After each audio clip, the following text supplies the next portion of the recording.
bring in On3's latest edition, Andy Staples, formerly with The Athletic, Sports Illustrated, joining us here on HuskerOnline Headlines. Andy, first of all, welcome here to the team at On3. We're excited to have you, and you are going to be launching your own daily show, so I wanted to give you an opportunity to kind of give our viewers an idea of where they can follow and watch you in the coming weeks ahead.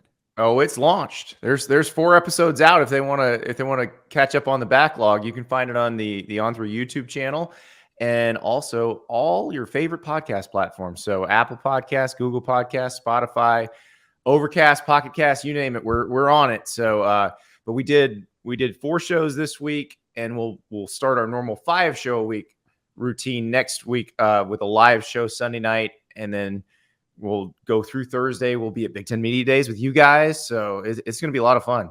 When you just got back to your home in Gainesville, from literally just got back home from SEC Media Days, what was the feel? You were in Nashville for the entire event. Was it NIL driven? Was it playoff driven? I mean, what was your kind of big takeaways as you left SEC Media Days? It was really boring for a season that should be pretty fun in that league. I don't care what they say about NIL. The commissioners can complain all they want about needing a federal bill and all that. I don't care. They're not going to get one. They'll have to figure it out themselves eventually. So I eagerly await when they actually start trying to figure it out themselves. So not worried about that.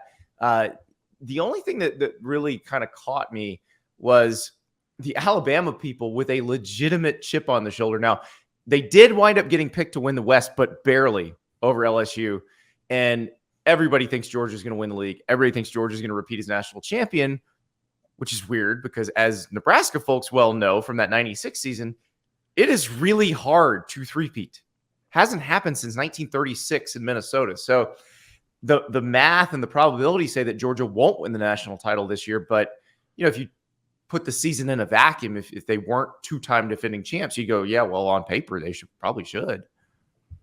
Is the hesitancy regarding Alabama, Andy, that they don't know who the quarterback's going to be, that they're going into camp with 3 guys and Nick Saban told all the media folks that we gotta let the cake bake, is what he said. And he also correctly said that carrot cake was his favorite cake. So I appreciated that from Nick Saban. But yeah, the quarterback thing, I feel like is a little overblown when you have a roster as good as they have. They're going to be good no matter who they pick. It was a little bit weird because it's not like they've had a rash of transfers or they haven't recruited well in terms of ranking at that position they have. It's just they didn't like anybody they had coming out of spring practice enough to say that's our guy. And they went and got Tyler Buchner out of the transfer portal from Notre Dame. And, the assumption is Buchner will start because he worked with Tommy Rees at Notre Dame. I don't know if that's the easiest assumption. I'm not sure you just assume that. Ty Simpson and Jalen Milroe should have a chance to win this job. But it is weird, especially with them coming in with a new coordinator. And so, but you think about it, Alabama has won 4 national titles under Nick Saban with a first-year starting quarterback. Greg McElroy did it. A.J. McCarron did it. Mac Jones did it. I'm missing one here. Who am I missing? It was it Blake? No, Jacob Coker. Oh, how could I forget? Because the 2015 one is the one that is probably the closest parallel here, where they actually had a 5-man competition going into preseason camp that year, and none of those guys really set the world on fire. Jake Coker didn't wind up being an NFL quarterback, but was perfectly good enough for them to win a national title in 2015. Andy, you'll be obviously out in Chicago or Indianapolis for the Big Ten Media Days as well. I think first I want to start with Northwestern because they haven't held a press conference on campus. They haven't had anybody speak, but here they're going to send this under 40 interim head coach, David Braun, up on the podium, who's not even been in Evanston for a football season. Yeah. First official public spokesperson for this football program. What are your thoughts, expectations going into this on Wednesday? Well, when you think about it, though, Sean, he's kind of actually the perfect guy to send up because he can be like, I didn't have anything to do with this. I wasn't there. I don't know. I just got here. He was at North Dakota State last year, And, it's crazy because he was hired to kind of resurrect this defense, but now thrown into an almost impossible situation because, this season, they weren't going to be very good this season anyway.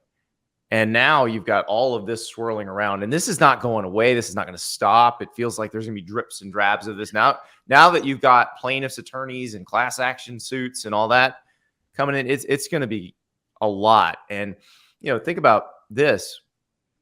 You've got Pat Fitzgerald. He's defending himself against all these accusations. But then you've also got named in the lawsuits. You've got Derek Gregg, their current AD, Jim Phillips, their former AD, who is the current ACC commissioner, and then the current president, Michael Schill, and the former president, Morton Shapiro. So this is just going to keep coming all season. And, I wouldn't be surprised if this scandal wipes out Northwestern's administration too, because they're going to probably need a fresh start after this. Andy, I mean, I know you have a lot going on and you cover the nation. Unlike us, we pretty much focus on a team and a conference. What I'm wondering is have you had kind of a chance to stop and think about, I guess, your level of surprise that this is happening to Pat Fitzgerald, that this is happening? This is a prestigious institution. I'm not surprised by anything, Stephen. And I'm not, nothing involving one particular coach is going to surprise me. And that's what, it was interesting getting texts from people when this started to break, and they said, well, can you believe it's Pat Fitzgerald? I'm like, they're all football coaches. Let's not get this twisted. You don't know what's going on in every program. Right. None of us does. So, and the thing is, Fitzgerald maintains that he didn't know anything about this. The investigation that Northwestern did said Fitzgerald didn't know anything about this. Now, given the information that's come out, it's pretty hard to believe at this point that he wouldn't have known. Right. And also, if he really didn't know, it's actually probably more of a negative than a positive for him. Right. So I don't know. It's one of those things that you don't know really what's going on in anybody's house, even your neighbor. So I've gotten past the point of being surprised by anything. Okay. You just look at this job too. I mean, there's talk about the new stadium being built, $800 million, a donation from the Ryan family.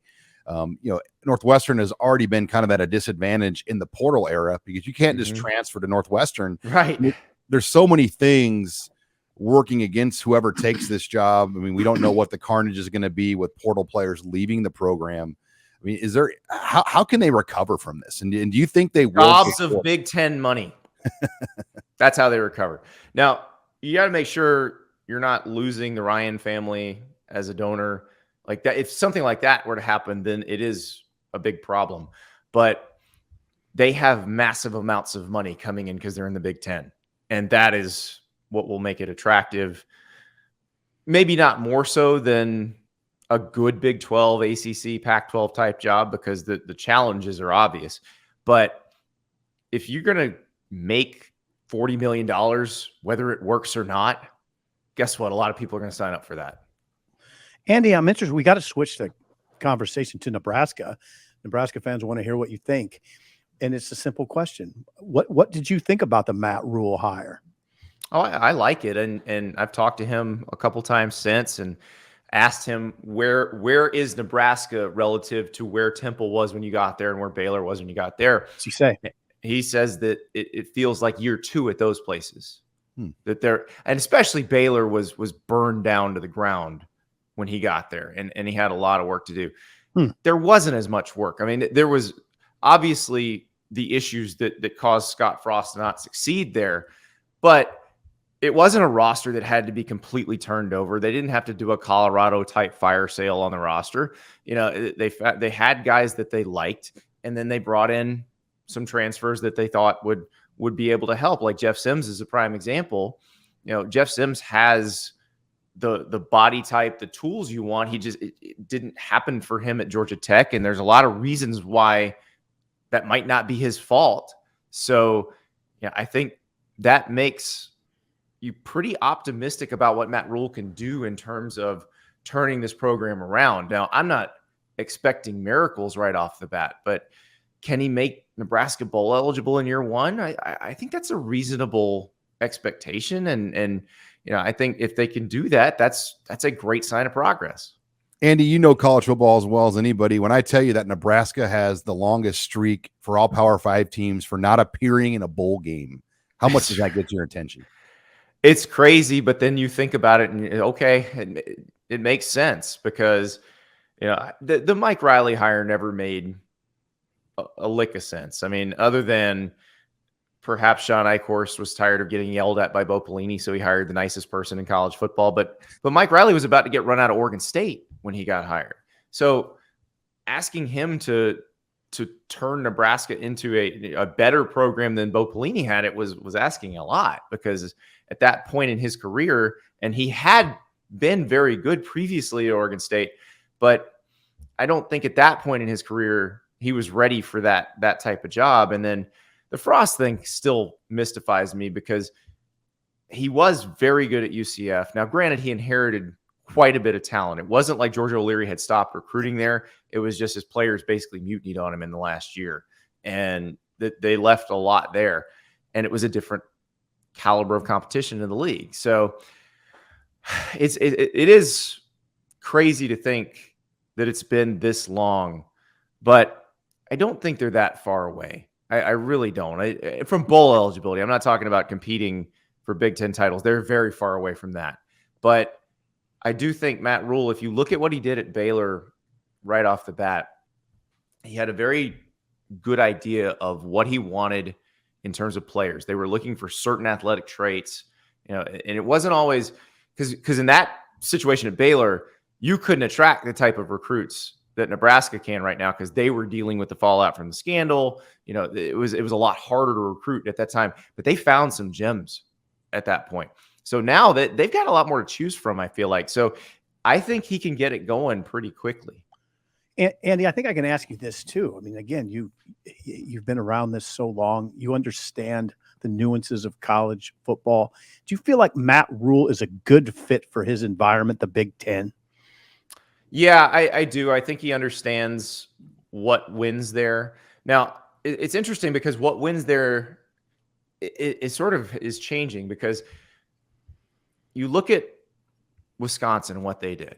They hire Luke Fickell. Luke Fickell goes out and hires Phil Longo to run his offense. Phil's a air raid guy. Wisconsin's trying to win the Big Ten. They're not trying to win the Big Ten West, which, by the way, won't exist next year. And that's the part I'm interested in. And I think Matt is smart enough to see the big picture on that too. Mm-hmm. He's been like, what he built at Temple wouldn't work at Baylor. And what will work at Nebraska is probably somewhere between those two things. And so I think he's got a pretty good idea of what that needs to be. I would imagine his idea is build Nebraska to try to win the whole Big Ten. Yes. Because that's what I'm curious about. Because I can't see Illinois or Minnesota shifting gears away from the personalities they've established.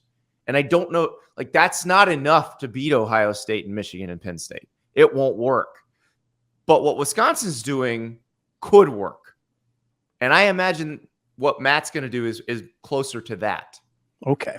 Andy, who do you got East and West to win the Big Ten divisions this year? So I have a hard time picking against Michigan right now in the East, because they've beaten Ohio State 2 years in a row. They feel built to beat Ohio State. Now, they got to go to State College. This is a year where Penn State, in terms of elite talent, feels like they are as close to Ohio State as they've been in a long time. Michigan, on the other hand, just stockpiled full of NFL-type talent. Now, you look at the recruiting rankings, and there's still a gap between Michigan and Ohio State.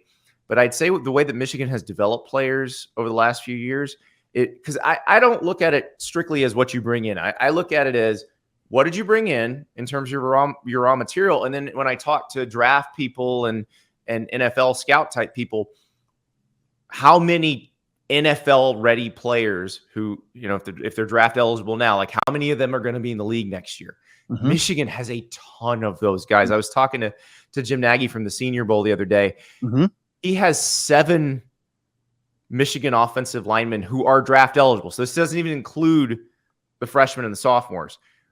7 that he believes will be in NFL camps next year. So guys that don't even play are going to be in NFL camps next year.